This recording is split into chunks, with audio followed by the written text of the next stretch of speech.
Hi, ഞാൻ doctor സേഫ. ഇന്ന് നമ്മൾ ഡിസ്കസ് ചെയ്യാൻ പോകുന്നത് ഗർഭകാലത്ത് ഡെന്റൽ കെയർ എങ്ങനെ ചെയ്യണം എന്നതിനെ കുറിച്ചാണ്. ഇത് കുറേ പേർക്ക് ഡൗട്ടുള്ളൊരു ടോപ്പിക്കാണ്. കാരണം കുറേ പേര് ഡെന്റൽ ട്രീറ്റ്മെന്റ് ചെയ്യാൻ പേടിച്ചിരിക്കുന്ന ഒരു ടൈമാണ് ഗർഭിണികളാവുമ്പോൾ. സാധാരണ കെയർ ചെയ്യുന്നതിനേക്കാൾ കൂടുതൽ തവണ കെയർ ചെയ്യേണ്ട ഒരു ടൈമാണ് ഗർഭകാലത്ത്. ഗർഭകാലത്ത് ശരീരത്തിൽ ഉണ്ടാകുന്ന പല ഹോർമോണൽ വ്യതിയാനം കാരണം തന്നെ പല്ല് കേട് വരാനും മോണരോഗം ഉണ്ടാകാനും പല്ലിൽ നിന്ന് ബ്ലീഡിങ് വരാനും ഒക്കെ ചാൻസ് ഉണ്ട്.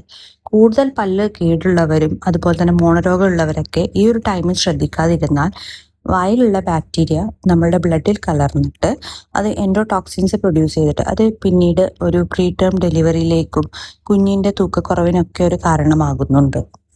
സാധാരണ കാണപ്പെടാറ് ഗർഭകാലത്ത് മോണരോഗം, അതുപോലെ തന്നെ പല്ലിന് ചെറുതായി കേടുവരിക, പ്രഗ്നൻസി ട്യൂമർ, ചെറുതായ ഒരു കുമിളകൾ പോലെ മോണയിൽ കാണുന്ന ഒരു സ്വെല്ലിംഗ് ആണ് പ്രഗ്നൻസി ട്യൂമർ. ഇത് പേടിക്കേണ്ട ആവശ്യമില്ല. സെക്കൻഡ് ട്രൈമസ്റ്ററിൽ ഡെന്റൽ ട്രീറ്റ്മെന്റ്സ് ഒക്കെ സേഫായി ചെയ്യാൻ പറ്റുന്നൊരു സമയമാണ്. 4, 5, 6 മാസത്തിൽ എല്ലാ ട്രീറ്റ്മെൻറ്റും ചെയ്യാൻ പറ്റുന്നതാണ്.